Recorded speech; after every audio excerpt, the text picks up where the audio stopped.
اوریہ صاحب، عمران خان نے آج ویڈیو لنک کے ذریعے جو خطاب کیا تو اس میں انہوں نے یہ بھی کہا ہے کہ اس سے زیادہ بددیانت الیکشن کمشنر پہلے کبھی نہیں آیا، تو کیا ان کے انتخابات میں پی ٹی آئی حکومت کا کوئی کردار نہیں تھا؟ اور اگلے الیکشن بھی تو اسی الیکشن کمشنر کے انڈر ہوں گے، تو ان کی شفافیت پر پی ٹی آئی کیسے اعتبار کرے گی؟ دیکھیں، سلیکشن کمشنر میرا دوست ہے، اچھا، مجھ سے 3 سال جونیئر تھا. اس کا سسر جو ہے وہ ہلالی صاحب کا دوست ہوگا، سعید مہدی صاحب، تو ظاہر بات ہے آپ اوائڈ کرنا چاہ رہے ہیں سوال. تو ہم تو کچھ نہیں کہنا چاہتے بھائی، ہم کیوں جی جالتا، ہماری ہم ناراضگی نہیں لینا چاہتے، ہماری دوستیاں ہم نہیں خراب کرتے، عمران لڑنے کے لیے کافی ہے. جی ہلالی صاحب، آپ کچھ کہہ رہے ہیں؟ میں کہتا ہوں کہ سعید مہدی جو اس کا فادر ہے بڑا اچھا ہے، دوست ہے بالکل، اور نواز شریف کا تو خاص آدمی ہے. تو یہ سب جو ہوئے ہیں، یہ سب اپوائنٹمنٹس جو ہوئے ہیں ڈیورنگ دی نواز ایرا، عمران خان نے کیوں لگایا؟ وہ عمران خان کے لگائے گئے ہیں، اس کے بعد وہ خود کمپلین کر رہے ہیں، اور ابھی اگلا الیکشن بھی ان کے انڈر کرانے کو تیار ہے. وہ نہیں، نہ صرف لگائے گئے بی بی، ان کے فیورٹس رہے ہیں. یہ جو ہیں commissioner Islamabad, commissioner head of C D A ان کا بیٹا، مگر یہ عمران خان کو پوچھے، وہ خود کہا ہے بیچارے نے کہ میں بڑا گلبل آدمی ہوں، مجھے ماں بھی کہتی تھی کہ جو کس کوئی کہتا تھا میں مان جاتا ہوں. تو دس از دا مینیفیسٹیشن آف دیٹ. لیکن اس نے عمران خان نے کہا بھی ہے، اس نے کہا تھا کہ مجھے انہوں نے کہا، فیض نے اور باجوہ نے، یہ بہت اچھا آدمی ہے، اس کو لگا لیں. میں نے کہا اچھا ہوگا، ظاہر بات ہے. اور عمران خان کے اندر یہ عادت ہے کہ وہ مان لیتا ہے، سادہ بنیادی طور پر سادہ آدمی ہے. اوریہ صاحب، وزیر خزانہ مسلسل یہ کہہ رہے ہیں کہ ملک ڈیفالٹ ہونے نہیں جا رہا. اگر ان کا یہ موقف مان بھی لیا جائے تو اس حقیقت سے وہ انکار نہیں کر سکتے کہ معاشی حالات ٹھیک نہیں ہیں، اور اتنے ہفتے گزر جانے کے باوجود ابھی تک کوئی پالیسی بھی سامنے نہیں آئی ہے. تو اگر کوئی صرف یہ کہہ دے کہ ملک ڈیفالٹ نہیں ہوگا تو کیا مان لینا چاہیے؟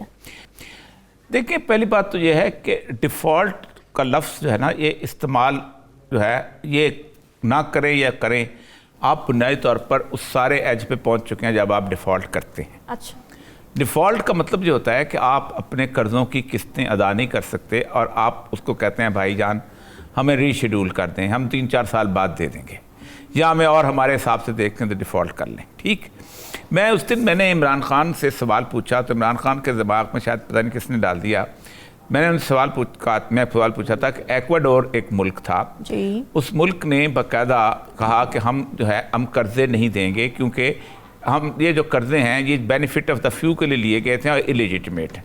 اور انہوں نے پورا اپنے ڈیٹ کا آڈٹ کروایا. برسلس کی ایک بہت بڑی تنظیم ہے، committee for the abolition of illegitimate debt, اس کو بلایا اور 88 قرضے جو ہیں انہوں نے ریموو کر دیے. تو خان صاحب نے اچانک کہا نہیں، ایکواڈور ہے، ہم تو ایٹامک پاور ہے، ہمارے ساتھ وہ یہ سلوک نہیں کریں گے. تو بعد میں ان سے الجھنا نہیں چاہتا تھا. بنیادی طور پر ایٹامک پاور کے ساتھ تو اور ان کو ڈر کے کھیلنا چاہیے کہ یہ کچھ بھی کر سکتے ہیں، they can play any thing. اور سب سے بڑی بات ہے، ایکواڈور اتنا سا ملک ہے، پتہ نہیں 35 لاکھ کا 40 لاکھ، آپ 22 کروڑ کی منڈی ہے، سب سے بڑی منڈی تو ہے نا. آپ سب کچھ جو بھی آپ کہہ لیں، یا آپ پروڈیوس چیز کرتے ہیں. یہ جو فرق سلیم کا آرٹیکل آج آیا ہے، فرق سلیم صاحب پہلے خان صاحب کے ساتھ ہوتے تھے، پھر اس کے بعد ایڈوائزر تھے، پھر اس کے بعد وہاں سے نکلے تو اور جگہ آگے کو خان صاحب نے ہر 2 منٹ بعد فائنینشیل ایڈوائزر بدلتے رہے.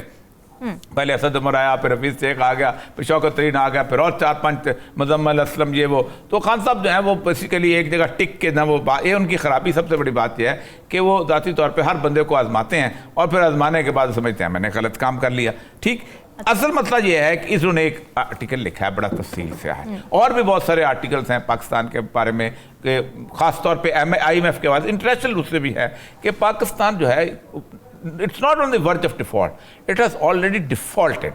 اب یہ آس امید لگائے بیٹھے ہیں کہ ہمیں سعودی عرب دے دے گا یا ہمیں چائنا دے دے گا. پہلی بات تو یہ ہے کہ سعودی عرب چائنا آپ کو کیوں دے اور کس لیے دے؟ آپ ان کے لیے ان کی کیا کہتے ہیں، ان کو سروس دے رہے ہیں؟ اس وقت تو آپ کچھ نہیں دے رہے، آپ تو صرف قطر کی جو ہے وہ اس کے اوپر صرف سیکورٹی پرووائڈ کر رہے ہیں. محمد بن سلمان کو جب بھی سیکورٹی لینی ہے، ابھی وہ امریکہ کے ساتھ پچھلے ایران نے تھریٹ کیا تھا، وہ پھر وہاں چلا گیا تھا. محمد بن سلمان اس وقت جو اپنا گیم چینجر صورتحال میں روس کے ساتھ بلٹ اپ کر رہا ہے، ہماری سچویشن اور پریکیریس ہو رہی. اب میں آپ کو ایک بتاؤں، اس وقت جو لالچ ہے لوگوں کے دماغ میں وہ ہے آرٹیکل 232 کا. یہ ہے proclamation of an emergency on the account of internal disturbance. اچھا ٹھیک ہے. If the president is satisfied that the grave emergency exists in which the security of Pakistan or any part thereof is threatened by war or external aggression or by internal disturbance beyond the power of the provincial government to control, he may issue a proclamation of emergency. اب اس کے اندر انہوں نے کہا ہے کہ emergency لگانے کے بعد انہوں نے یہ ایک جو پروویژن یہ ہے 6 while a proclamation of emergency in force, Majlis Shura Parliament may by law extend the term of the National Assembly for a period not exceeding 1 year and not exceeding in any case beyond a period of 6 months after the proclamation has ceased to be in force. اگر proclamation of emergency ہو گئی ہے تو آپ اس کے بعد 6 مہینے کے لیے کر سکتے ہیں ایکسٹینڈ، اور اگر نہیں ہوئی تو 1 سال کے لیے اس کو کر سکتے ہیں. اب وہ اس چکر میں ہیں کہ اگر عمران خان کو ہم نے مزید ذلیل کرنا ہے، رسوا کرنا ہے، ہم نے کچھ اور لوگوں کے ساتھ ملا کے ان کو کہنا ہے کہ ہم تو ادھر 2 سال کے لیے ہیں تو ہم اس کی 1 سال کے لیے، اور یہ فضل الرحمان صاحب کی بہت بڑی خواہش ہے. میں یہ سمجھتا ہوں کہ اس وقت کوئی اور حل نہیں ہے سوائے اس حل کے کہ آپ ایک پاپولر گورنمنٹ کو لے آئیں، کیونکہ 2 چیزیں ہیں. اس نے انہوں نے آسٹریٹی میئرز بتایا، اسٹرکچر ریفارم کریں فلاں، یہ صرف ایک الیکٹڈ گورنمنٹ کرے گی اور لوگ کچھ دن اس کے ساتھ امیدیں وابستہ کریں گے. لوگ چاہیں گے کہ ایک بندہ حالات ٹھیک کر لے، ہم مہنگائی برداشت کر لیں، ہم آٹا مہنگا برداشت کر لیں کہ نیا لیڈر آ گیا ہے، کچھ حالات تھوڑے سال میں ٹھیک کر لے گا. لیکن اگر آپ نے یہ جنک آف یہ جو مسکرینٹس اور یہ جو بیروپیے بیٹھے ہوتے ہیں نا انٹرم گورنمنٹ والے، میرے ساتھی ہیں، ظاہر بات ہے لالی صاحب کے ساتھی ہیں، ایکس بیوروکریٹ بیٹھے ہوتے ہیں، ایکس جرنل بیٹھے ہوتے ہیں، کچھ جرنلسٹ ہوتے ہیں، کچھ اس طرح کے جو ساری زندگی گدوں کی طرح بیٹھے ہوتے ہیں. انٹرم گورنمنٹ آیا، ان سے ملک نہیں چلتا، ان سے نہیں چلے گا، نہ چل سکتا ہے. آپ فوری الیکشن کے اندر جائیں تب بہتر ہوگا. ٹھیک ہے.